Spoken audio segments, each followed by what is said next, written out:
दिलाता है राजयोग। दुख दर्द रोगों से मुक्ति दिलाता है राजयोग।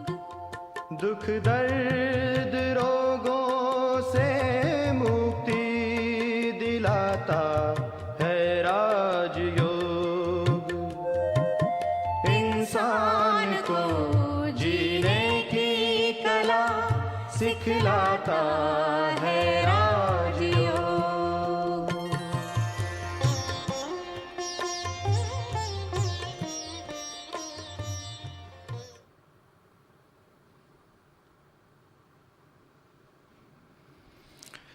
नमस्कार, आदाब, सत श्री अकाल। भारत माता के आप सभी वीर सपूतों का बहुत बहुत स्वागत है, अभिनंदन है।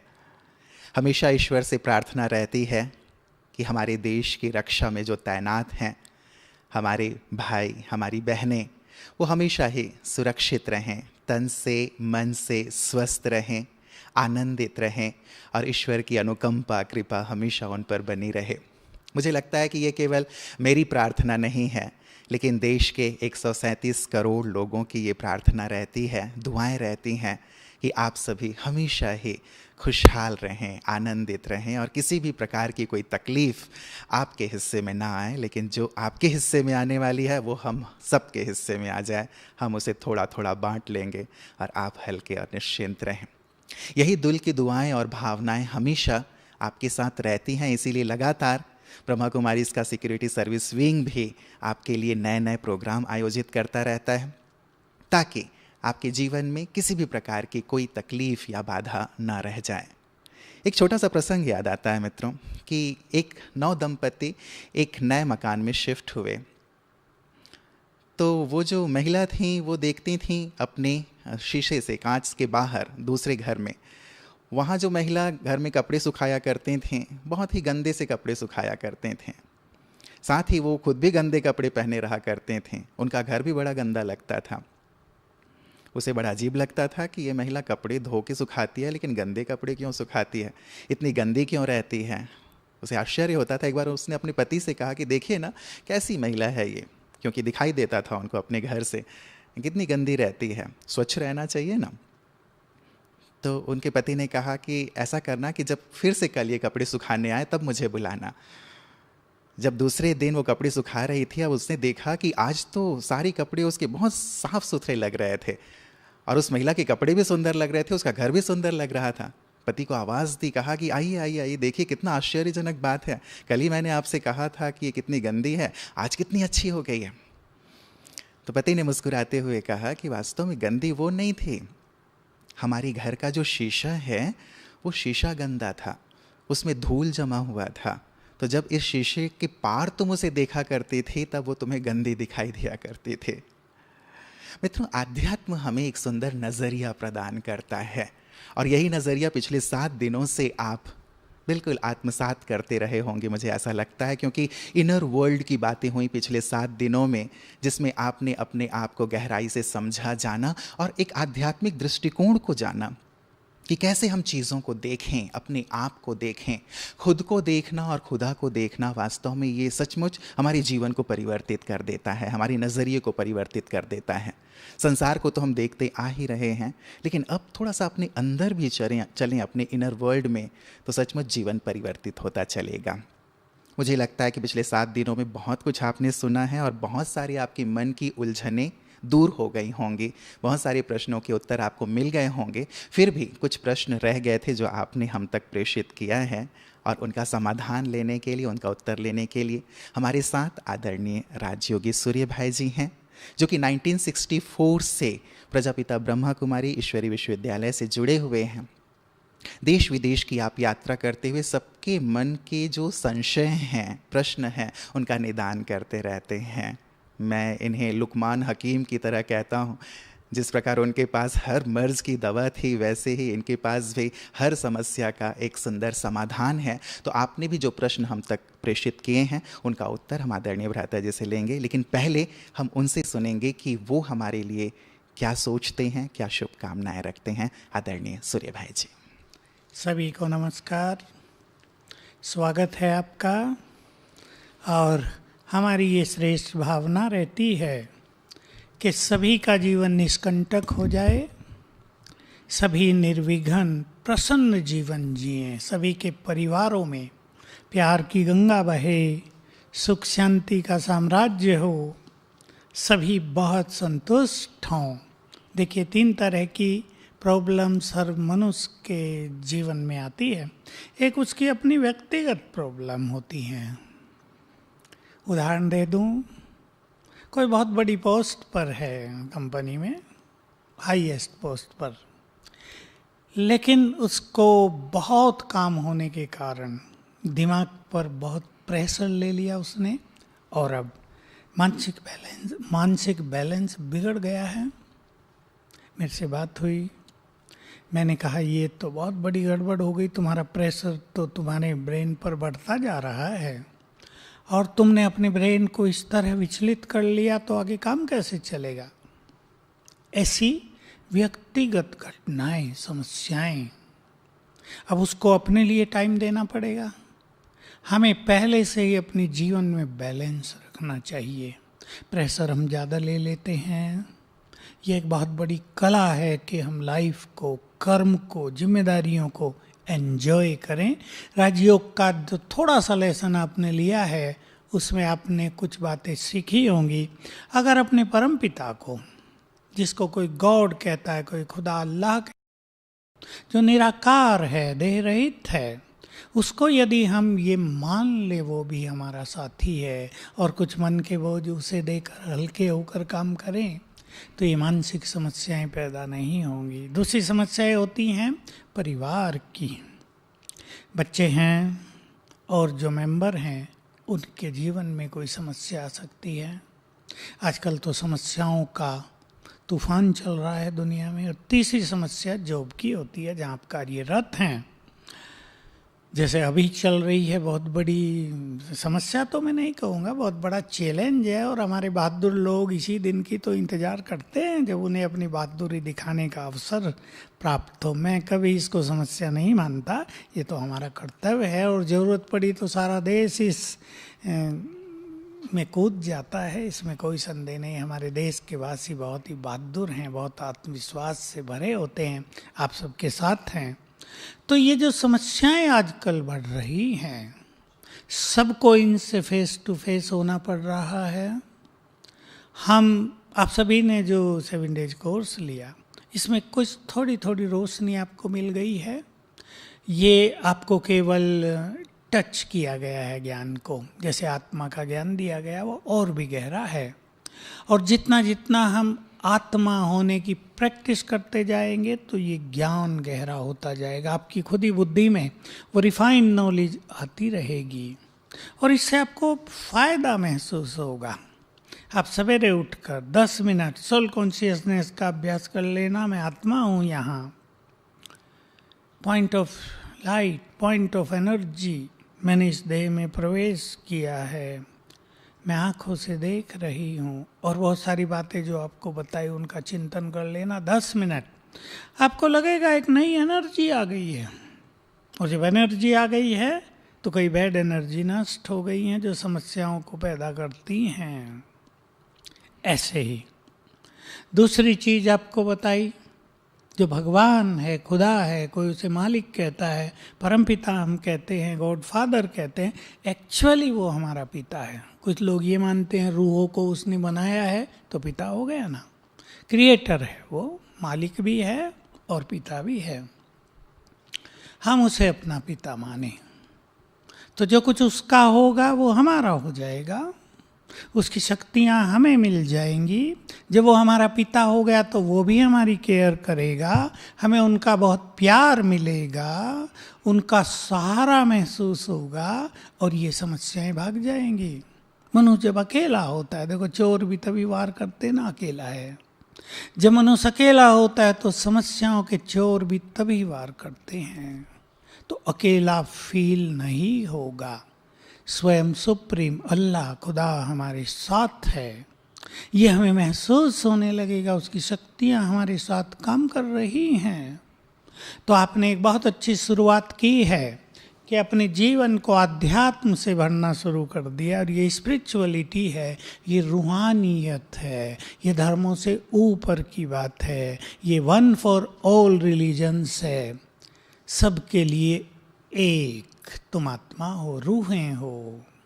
इसमें कोई हिंदू है या मुसलमान है, सिख है या ईसाई है, ये भेदभाव नहीं ठहरता। सभी रूहें हैं, सभी आत्माएं हैं और सभी एक के हैं, सब एक हो गए।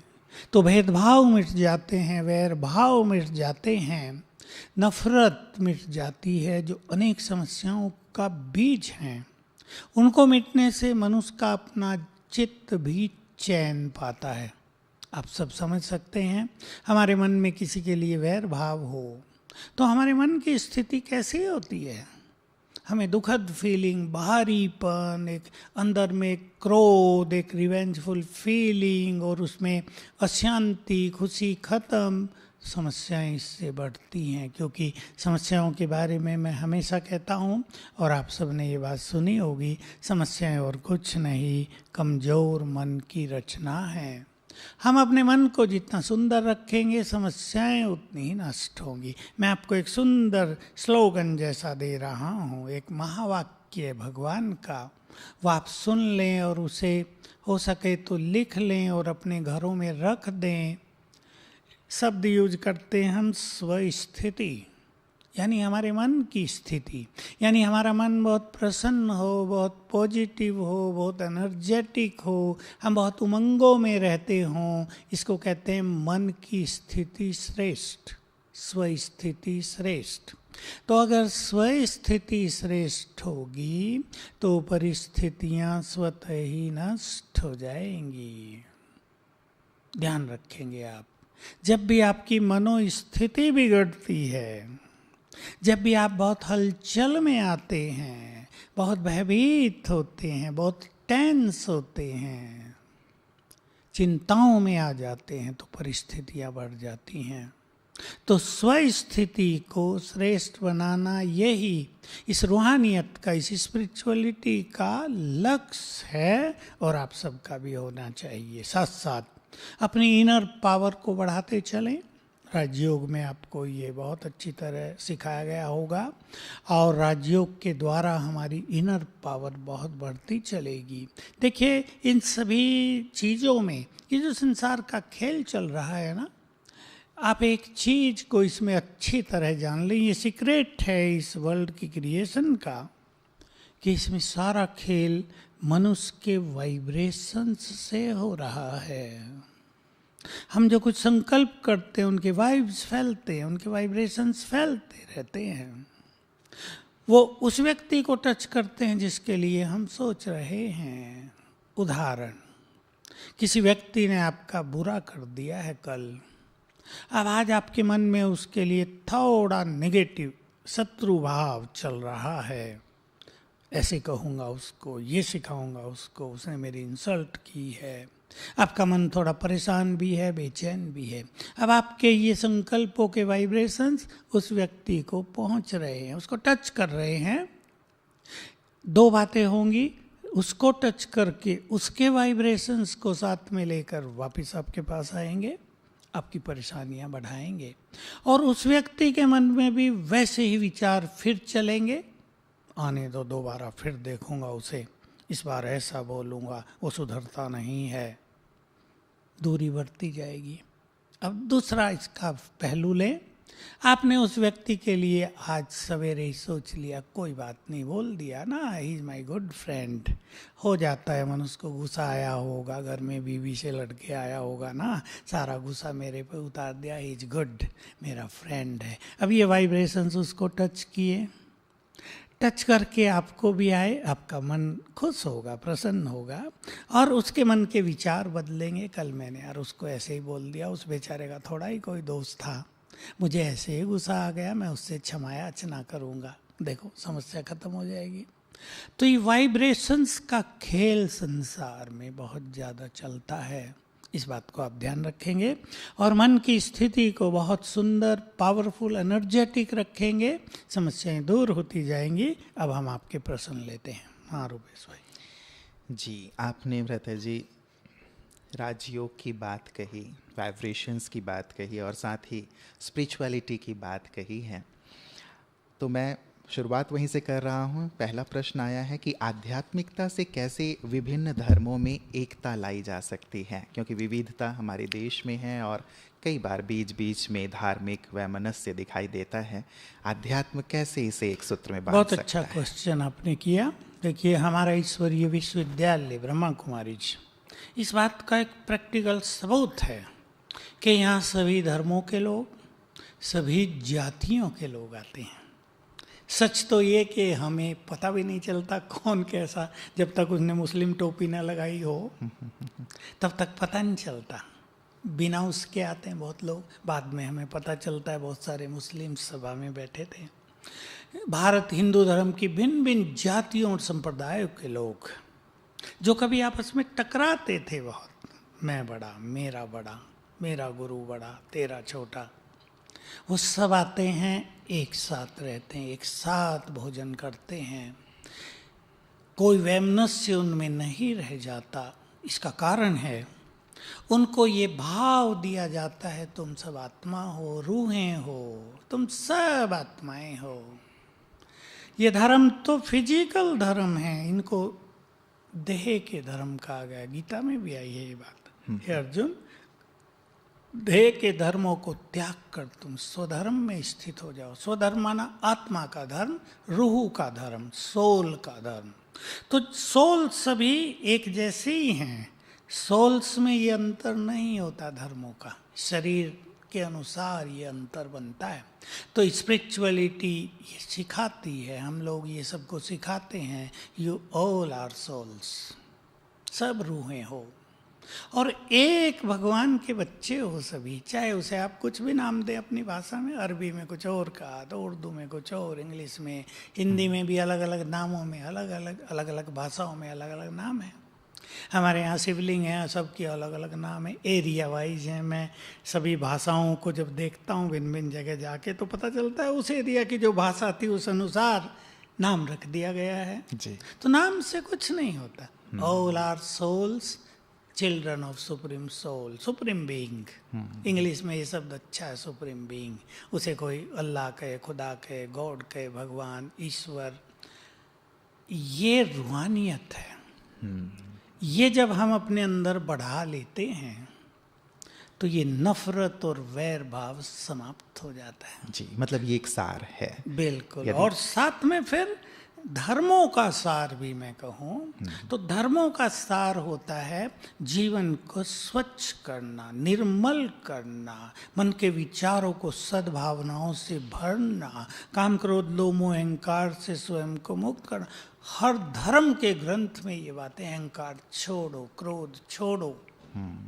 अगर धर्म ग्रंथों पर मनुष्य चलने लगे तो कहाँ लड़ाई झगड़े की मार्जिन है, सब खत्म हो जाए। केवल पढ़ते हैं, तर्क करते हैं, टकराते हैं, चलते नहीं हैं। चल कर देखो, सब एक साथ चलने लगेंगे। बिल्कुल। और जो आपने सार युक्त बात कही भ्राता जी, सचमुच वो तो बहुत गहन है कि हम सब रूहें हैं, आत्माएं हैं और एक के बच्चे हैं, तो भाई बहनों का तो आपस में बहुत प्यार होना ही चाहिए। एक बात भ्राता जी, अभी आत्मा, परमात्मा, राजयोग की बातें एक हफ्ते में सुनी गई हैं, लेकिन प्रश्न ये आता है कि ये आत्मिक अनुभूति और परमात्मा अनुभूति हो कैसे? हमने जान तो लिया लेकिन अनुभव की गहराई नहीं आ पाती।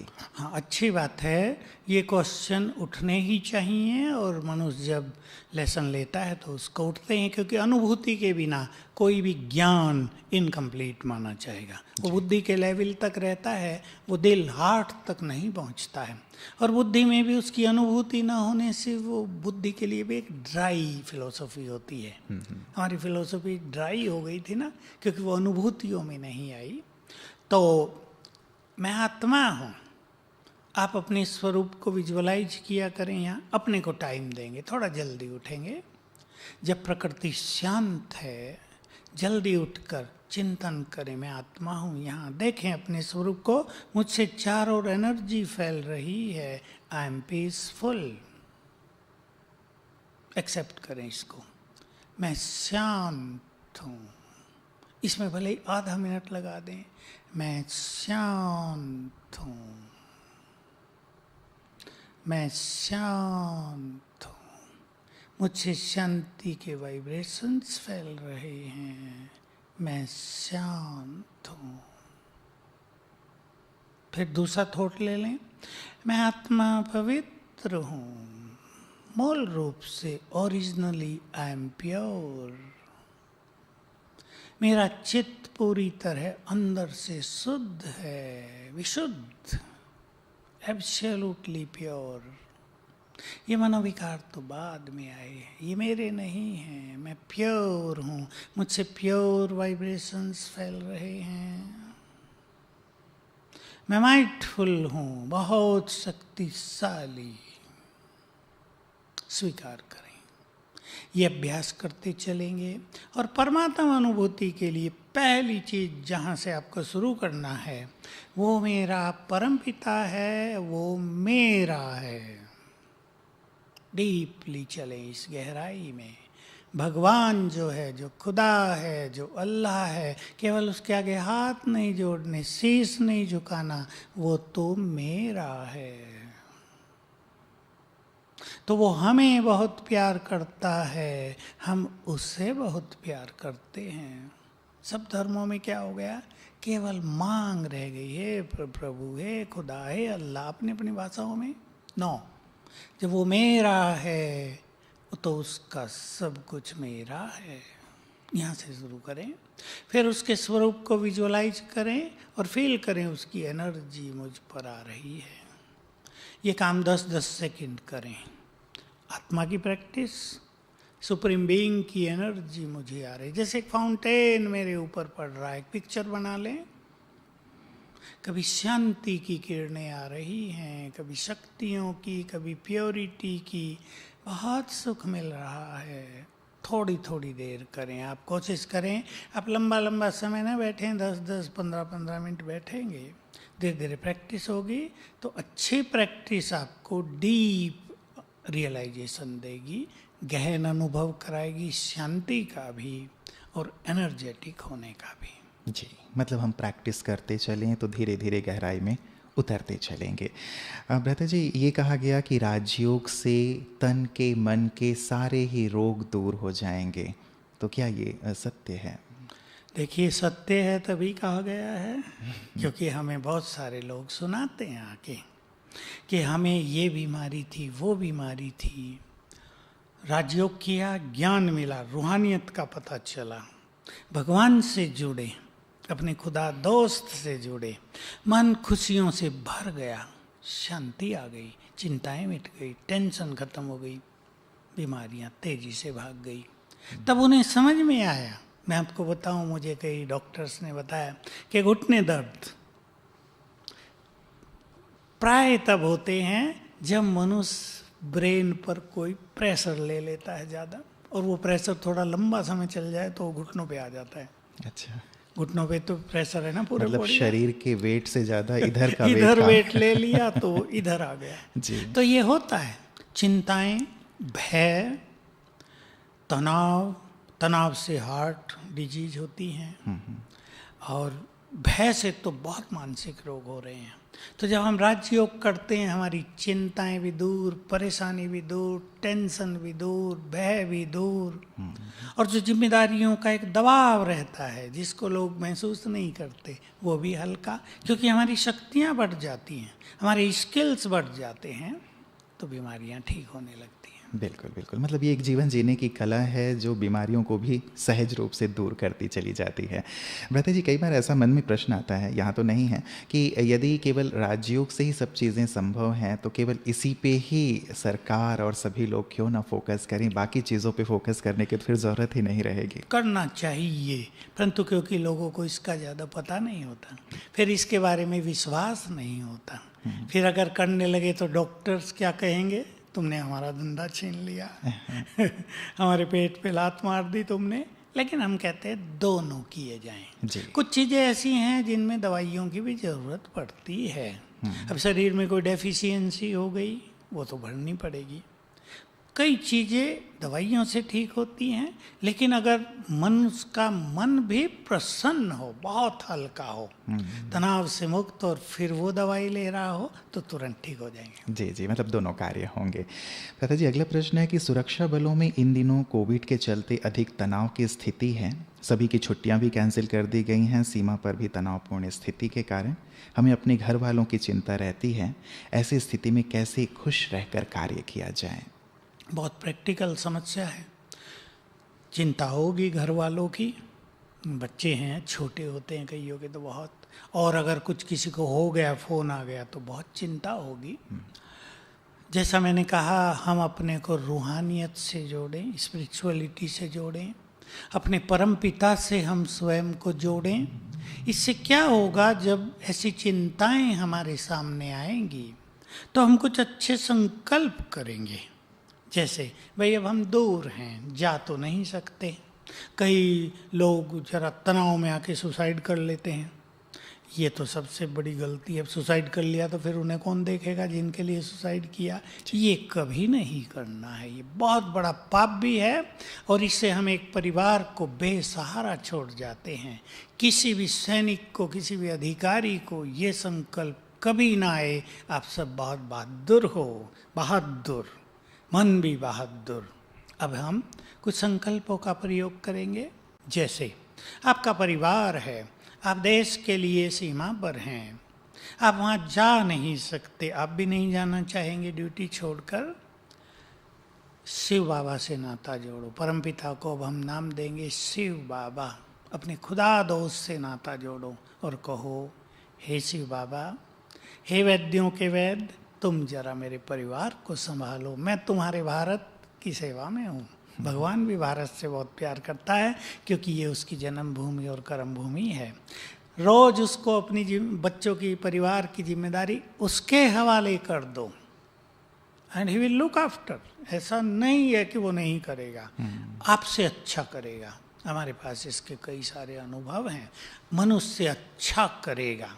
एक संकल्प मन में रख लो पॉजिटिव, जो हम वाइब्रेशंस की बात कर रहे थे। मेरे परिवार के साथ सब कुछ बहुत अच्छा होगा, वो सुरक्षित, सेफ, कोरोना से भी सेफ, हर चीज़ से सेफ रहेंगे। ये आपके संकल्पों के वाइब्रेशंस उनको भी गुड फीलिंग देंगे और उनको सेफ रखने में भी मदद करेंगे। ये दो चीज़ प्रयोग करें। जी जी जी, क्योंकि मैदान में अगर तनाव में सैनिक जाएगा तो अच्छा नहीं रहेगा। बिल्कुल। और हम सबकी तो शुभकामना यही रहती है भ्राता जी कि वो बिल्कुल हल्के रहें, लाइट रहें, किसी प्रकार की चिंता ना करें। बिल्कुल, बहुत हल्के रहें और उनके परिवार भी सब ठीक रहेंगे। हमारी ये शुभ भावनाएं हैं। जी। मेरी सीनियर का व्यवहार मेरे प्रति ठीक नहीं है, घर में पत्नी के संस्कार मेरे से नहीं मिलते, इन कारणों से मेरे मन में मानसिक तनाव रहता है, इसे मैं कैसे ठीक करूं? सीनियर्स का व्यवहार अच्छा नहीं है, या पत्नी के या और किसी के संस्कार नहीं मिलते, इसमें हमें एक ही चीज याद रखनी है, चेंज योर सेल्फ फर्स्ट। अपने को बदलो। संस्कार उसके नहीं मिलते, वो सोचती होगी इनके नहीं मिलते मेरे से। आप अपने को उनके अनुसार ढाल लो थोड़ा। कईयों की आदत होती है दूसरों पर राज करने की। आप पावरफुल भी बने, कुछ उनकी बात माने, कुछ अपनी बात मनवाएं, बहुत हल्के हो जाएं, उनको स्नेह भी दें, ईगो छोड़ देंगे तो संस्कार मिलन हो जाता है। दोनों को, मैं दोनों को कह रहा हूँ, पति पत्नी दोनों, क्योंकि ये नाता पति पत्नी का जीवन साथी का नाता भी है। ये केवल और चीज़ों के लिए नहीं है, जीवन साथी, good friend to each other. इसलिए बहुत प्यार से, बहुत अपनेपन से, बहुत मिलन के साथ चलना चाहिए, झुक कर चलना चाहिए। जो समझदार हो उसको पहले झुकना चाहिए। मैं बहनों को कहता हूँ, आप बहनें, माताएं सहनशील हैं, आप झुक कर चलो। आपका ईगो दूसरे को अधिक कष्ट देता है, एक तो ये कर लेना चाहिए। सीनियर का व्यवहार अच्छा नहीं है, आप स्वीट हो जाएं। और जब आपने अब रूहानियत का ज्ञान लिया है और स्पिरिचुअलिटी से आप जुड़े हैं, तो आप ये मेडिटेशन प्रैक्टिस करना, आपके वाइब्रेशंस बहुत अच्छे फैलेंगे। और रोज़ सवेरे उठकर सबकॉन्शियस माइंड लेवल का प्रयोग करना, आपका जो सीनियर है या कोई ऑफिसर है उसको आत्मा देखना और संकल्प देना, ही और she is a good soul. बहुत अच्छी रूह है ये, बहुत अच्छी है, मैं इसे बहुत सम्मान करता हूँ, बहुत प्यार करता हूँ, वो मुझे बहुत प्यार करता है, ही और she is my good friend, good friend. थोड़े दिन में सब बदल जाएगा। जी जी जी, एक सुंदर एक्सपेरिमेंट है ये कि हम अपने सब वाइब्रेशन के experiment थ्रू सब कुछ चेंज कर सकते हैं। बिल्कुल। जी प्रता जी, सेना में पद से प्रतिष्ठा जुड़ी हुई है, इसके लिए कुछ अनकही अनजानी सी एक होड़ लगी रहती है। इस घुड़दौड़ से कैसे बचा जाए एवं इससे बचने के दौरान कार्य क्षमता पर, कुशलता पर, मोटिवेशन पर कोई असर ना पड़े, ऐसा हम कैसे करें? मतलब प्रोग्रेस भी हो लेकिन इस भाग दौड़ में ही सब कुछ नष्ट ना हो रहा हो। देखिए, ये तो ठीक है कि भाई हर व्यक्ति अपने प्रमोशन चाहता है, और पीछे जैसे हुआ था मिलिट्री में तो ऑफिसर्स को प्रमोट कर ही नहीं रहे थे। जो मेजर थे वो मेजर ही रह गए बेचारे, जो लेफ्टिनेंट कर्नल थे वो लेफ्टिनेंट कर्नल ही रह गए। फिर जब नई सरकार आई बीजेपी की तो उन्होंने उनको अवसर दिया, तो सेना में जाने का लोगों को एक इच्छा, इंटरेस्ट पैदा हुआ। नहीं तो सोचते थे हम लोग तो वहाँ के वहीं रह जाते हैं। तो प्रमोशन होना तो बहुत अच्छी चीज़ है, लेकिन हर व्यक्ति को अपनी जो योग्यताएं हैं, अपने स्किल्स हैं, अपनी एडमिनिस्ट्रेटिव कला है, वो बढ़ाते चलना चाहिए। व्यवहार भी सुंदर रखना चाहिए, अपने साथियों से भी, अपने बड़ों से भी। एक व्यवहार जो हमारा है और एप्रिसिएशन एक दूसरे का, ये बहुत अच्छा माहौल बनाता है।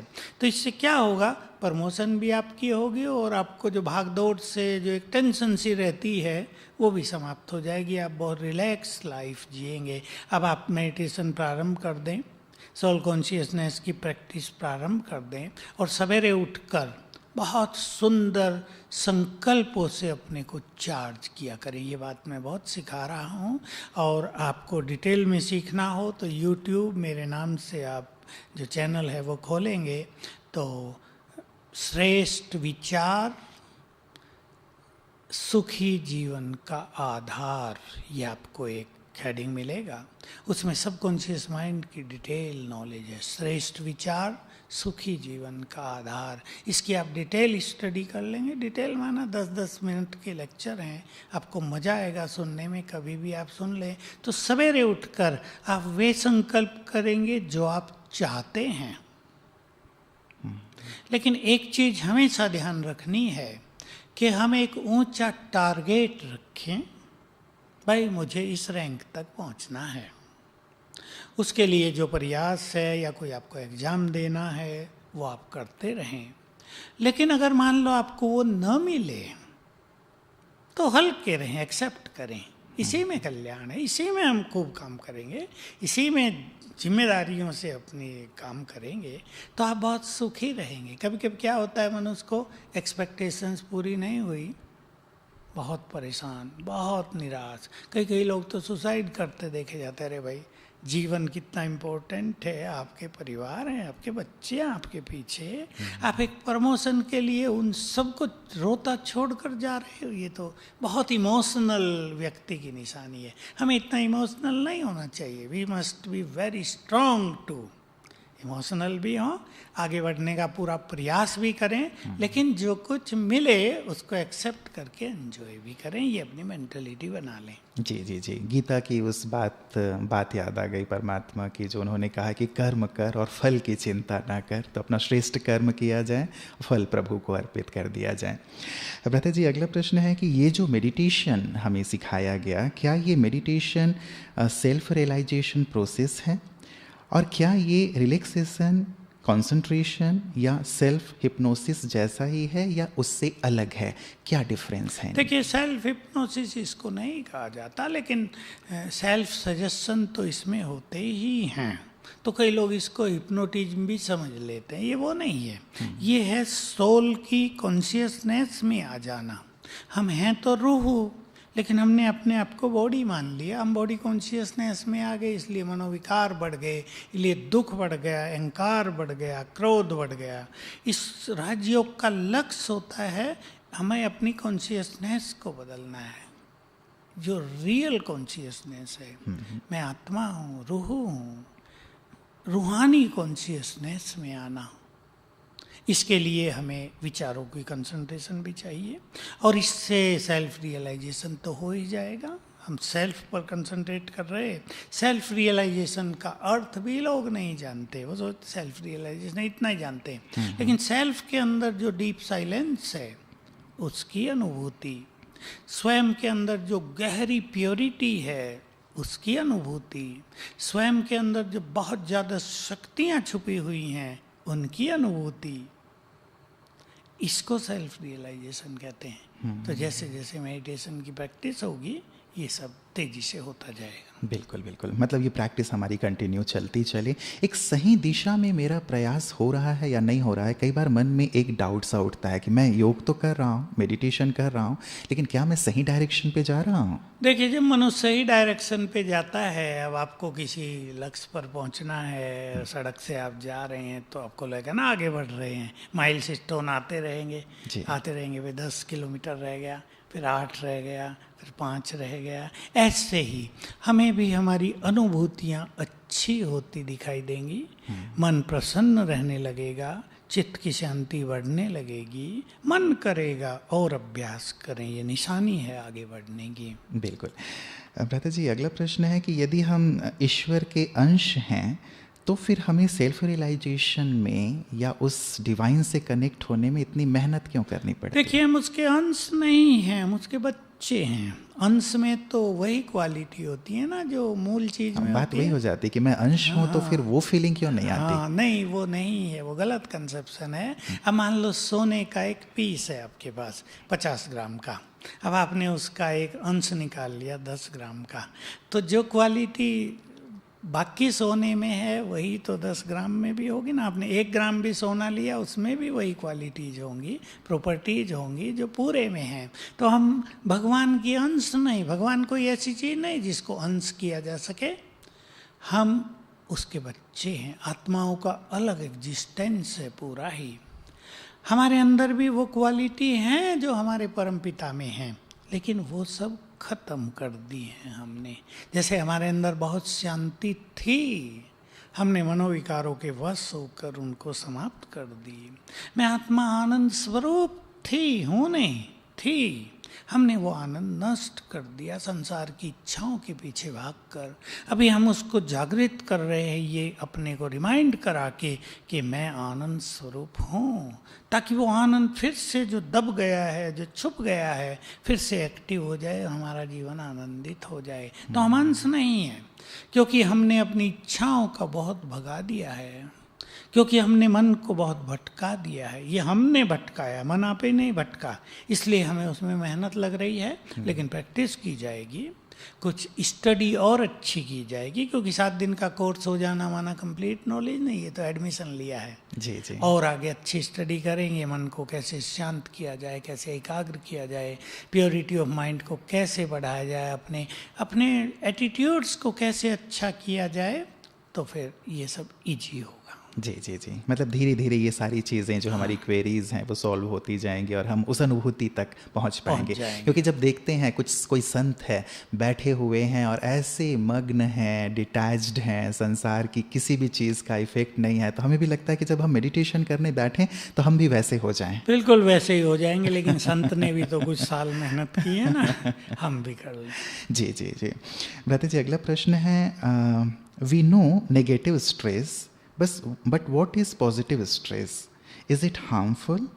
Can we convert negative stress into positive stress? बिल्कुल, सब कुछ पॉजिटिव स्ट्रेस तो ये भाई ये मेरी जिम्मेदारी है, मुझे दिल से इसको पूर्ण करना है।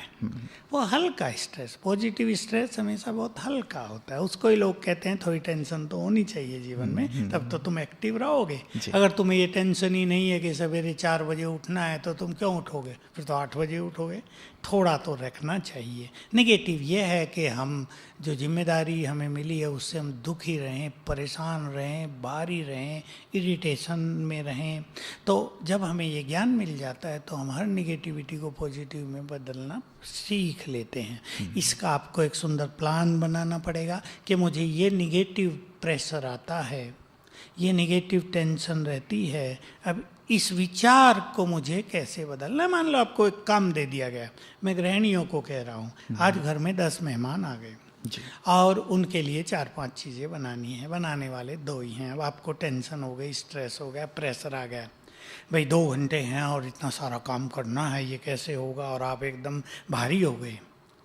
विचार का ही खेल है ना। आपने विचार कर लिया, इट्स नथिंग, हम आनंद पूर्वक समय से पहले सब काम पूरा कर लेंगे, बहुत टेस्टी भोजन आज बनाएंगे, मज़ा आ जाएगा खाने वालों को। एक ही विचार आपको एनर्जेटिक कर देगा और आपकी कार्य शक्ति को बढ़ा देगा। तो विचारों को चेंज करें तो सब कुछ चेंज हो जाएगा। बिल्कुल बिल्कुल। रतन जी, कहा जाता है for soldiers aggression is a must factor that leads him in war like situation. Repeat, pardon. For soldiers, aggression is a must factor that leads him in war-like situation. Isn't yoga, meditation, self-realization makes him too calm and quiet? No, aggression जो ये soldiers के लिए है, ये तो बहुत सुंदर चीज़ है। इसको हम अपनी भाषा में स्वमान कहते हैं, बहुत एनर्जेटिक होना मनुष्य को। काम एंड कूल होना एक अलग चीज़ है, वो लाइफ से जुड़ा हुआ। लेकिन जब आप युद्ध के मैदान में हैं, अगर आप काम एंड कूल भी हैं तो आप 100% मोर एनर्जेटिक हैं, ये हमें जान लेना चाहिए। कई लोग इसके मीनिंग को समझते नहीं, वो सोचते हैं हम शांत हो गए माना बंदूक उठानी ही नहीं है, हाथ ही नहीं उठे अर्जुन की तरह गांडीव उठाने के, ये नहीं। जब हम शांत हैं तो मोर एनर्जेटिक हैं, युद्ध के लिए मोर तैयार हैं, बहुत प्रिपेयर्ड हैं हम, तो हमें एग्रेसिव होना ही चाहिए। जी जी जी, मतलब योग हमें उस प्रकार की और चीज़ों पावरफुल बना देता और है। पावरफुल कर देता है। जी प्रति जी, अगला प्रश्न है, we understand how to connect with others but why we still have not understood to connect with own self and with the divine power. उसके लिए नॉलेज ही नहीं थी ना। अगर हमारे पास नॉलेज होती तो हम जैसे दूसरों से कनेक्ट भी होते हैं, रिलेशन भी बनाते हैं ना। रिलेशन तो देखो, दुनिया तो रिलेशनशिप से ही चल रही है, बिना रिलेशंस के तो संसार ही नहीं, फैमिली नहीं। तो अब आपको स्पिरिचुअल नॉलेज मिल गई है तो आप अपने से भी जुड़ गए होंगे और जुड़ जाएं। अपने से रोज़ बातें किया करें, सेल्फ इंट्रोस्पेक्शन किया करें और अपने खुदा दोस्त से भी बहुत अच्छी बातें किया करें, उसको अपने प्यार में भी बांध लें तो सहज हो जाएगा। जी जी जी।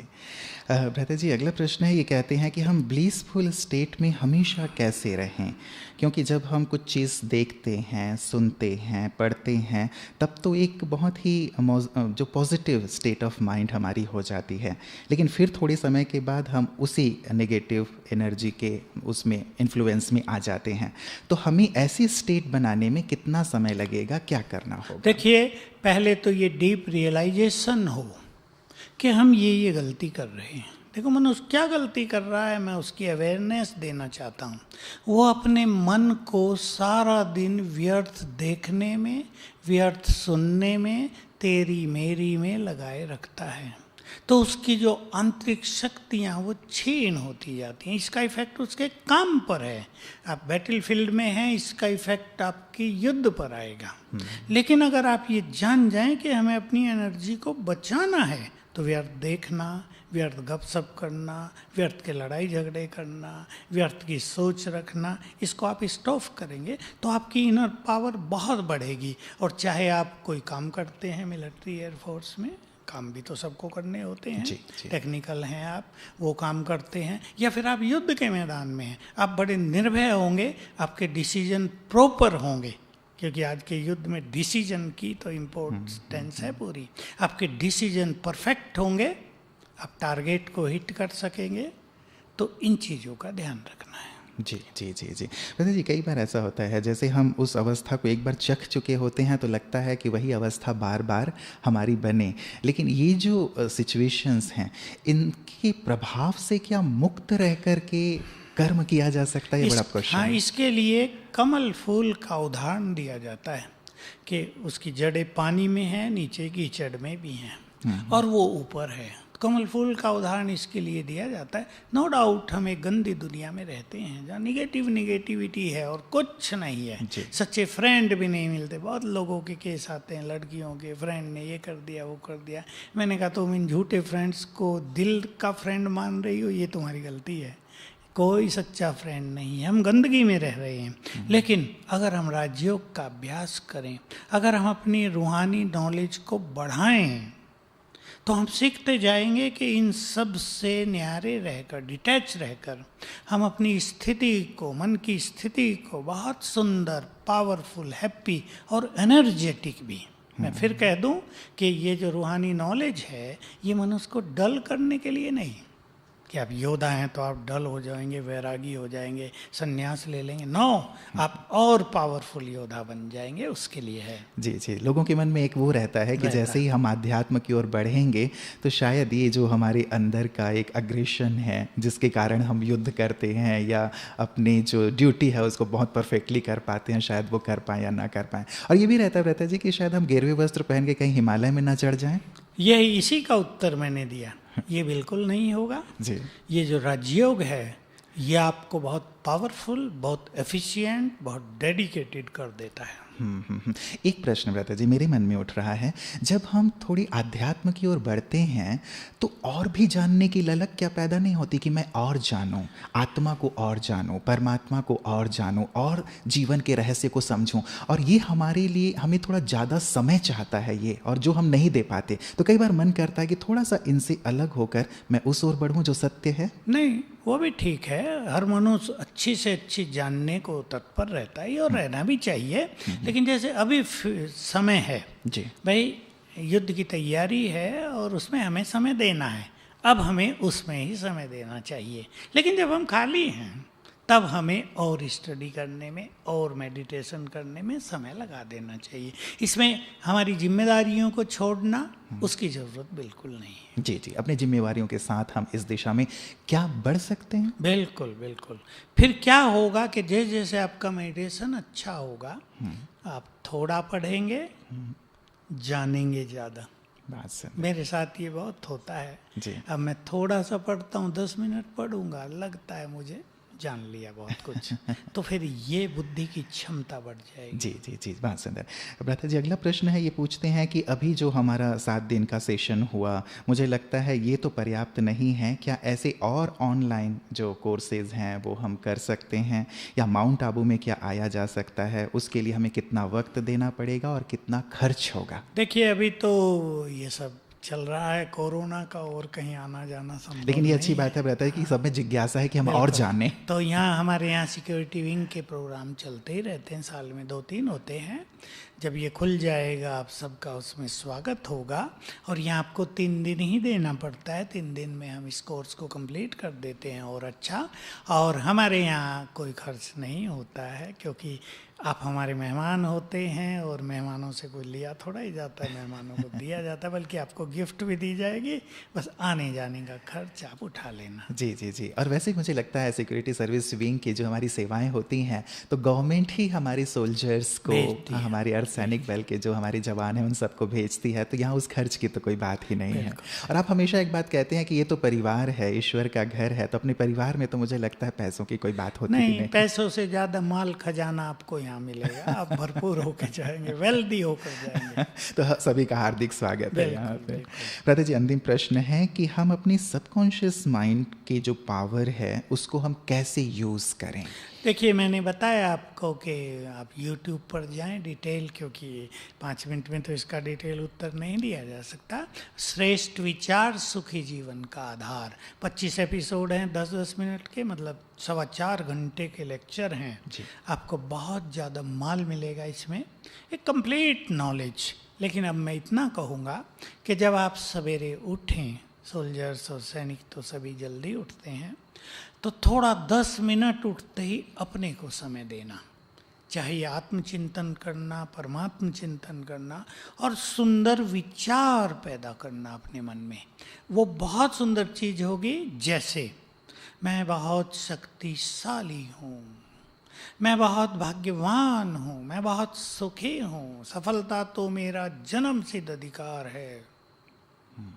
और भी जो कुछ आपको चाहिए, मेरा परिवार उधर गांव में, शहर में बहुत सुखी है, वो सब बहुत आनंदित हैं, सब भरपूर हैं। 5-5 बार कर लो इसी क्रम से। तो सवेरे उठकर जब हम ये संकल्प करेंगे तो इसका इफेक्ट बहुत ज़्यादा होगा, क्योंकि मन की शक्ति, सबकॉन्शियस माइंड की शक्ति बहुत बड़ी है, ये छोटी शक्ति नहीं है। इससे हम बिगड़े काम को संवार सकते हैं, हार को जीत में बदल सकते हैं, हानि को लाभ में बदल सकते हैं, बंद द्वारों को खोल सकते हैं, इंटरव्यूज में सफल हो सकते हैं, एग्जाम में मनचाहे मार्क्स ला सकते हैं। बहुत हमने प्रयोग इस पर कराए हैं, उन लेक्चर्स में हमने थोड़ी थोड़ी चर्चा की है।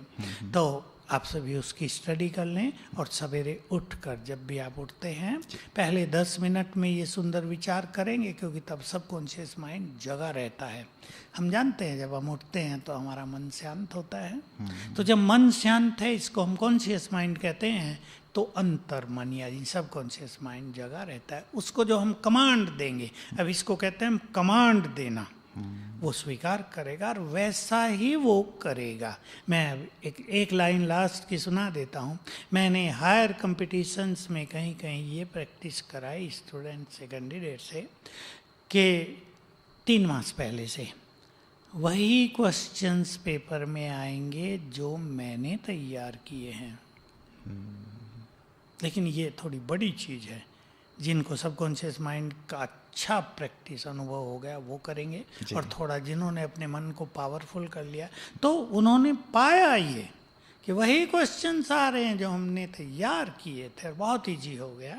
तो ये बहुत बड़ी शक्ति हमारे पास है, हम इसका प्रयोग जीवन के हर फील्ड में कर सकते हैं। हमारे सैनिक भी कर सकते हैं, और अपनी सुरक्षा के लिए, देश की सुरक्षा के लिए भी इसका सुंदर इस्तेमाल करें। लता जी, अंतिम प्रश्न, देश में अभी जो स्थिति है, चाहे वो चाइना को लेकर है या हमारे अन्य पड़ोसी देशों को लेकर के है, तो सीमा पर जो हमारे सैनिक हैं उनकी जिम्मेवारी बहुत बढ़ जाती है। इवन जो अंदर भी हैं हमारे देश में अर्धसैनिक बल के हमारे जवान हैं, अंदर भी बहुत सारी समस्याएं हैं।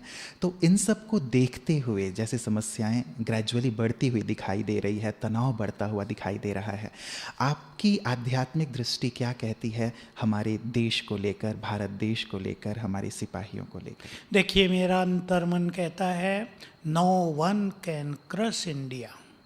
बात सब भारत को कोई न हरा सकता न नष्ट कर सकता।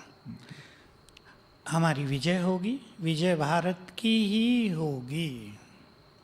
अब तक भी इतिहास में बहुत युद्ध हुए हैं विदेशियों से, तब हमारी सेनाएं यूनाइट नहीं होती थी, हमारा देश यूनाइट नहीं होता था, खंडों में बटा रहता, छोटे छोटे राज्य होते थे।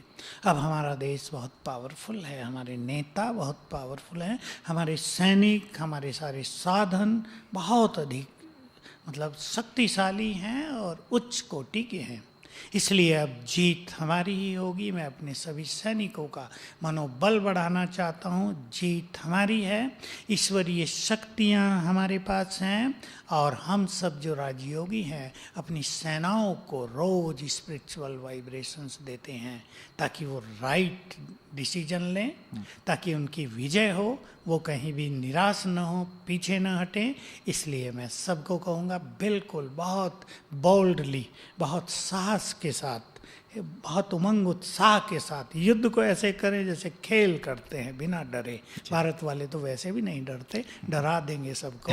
ये मेरी शुभकामना है। जी जी जी, वैसे युद्ध तो हम में से कोई भी नहीं चाहता, बस आंख दिखा के काम हो जाए, ईश्वरीय शक्तियों से काम हो जाए, बस कामना हमारी यही है। हम तो जियो और जीने दो की जो नीति है उस पर सदा चलते रहे हैं और चलते रहेंगे। फिर भी यदि कोई बात होती है तो सचमुच हमारा देश सुदृढ़ है, सक्षम है, हमारे जवान बहुत ही बेधड़क हैं, निश्चिंत होकर के वो लड़ें, और हम सब उनके साथ हैं। लता जी, बहुत बहुत दिल से शुक्रिया आपका, हमारे सभी जवानों का मनोबल बढ़ाने के लिए और सुंदर प्रकाश देने के लिए।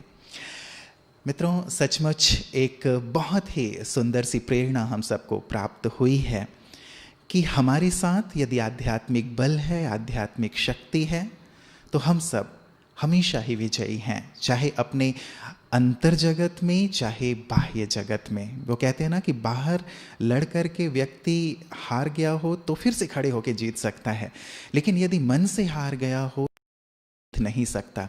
इसलिए सबसे महत्वपूर्ण बात है कि अपने मन को हम कभी भी हारने ना दें।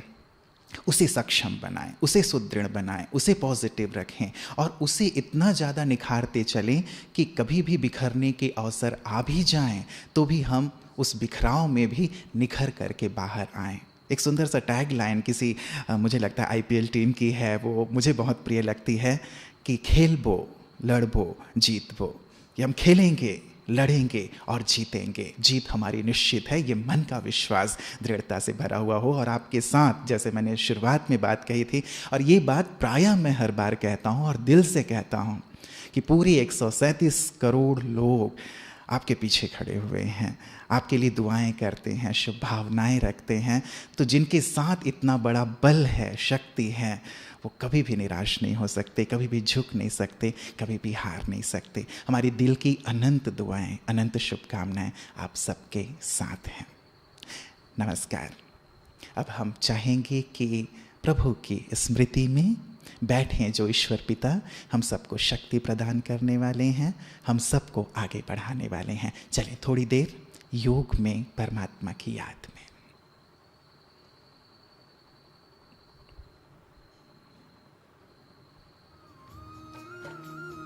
भारत फिर भरपूर बनेगा,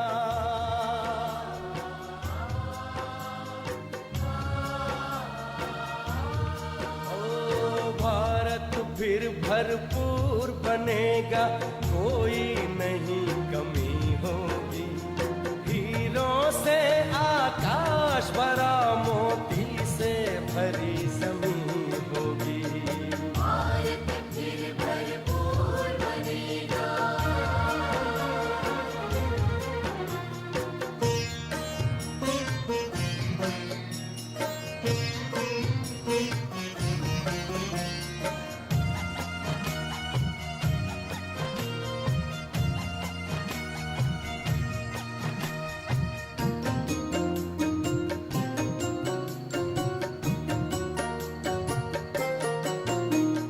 बालक कृष्ण कन्हैया सा, राधा सी हर बाला होगी। सुख शांति प्रेम पावनता की, वसुधा पहने माला होगी।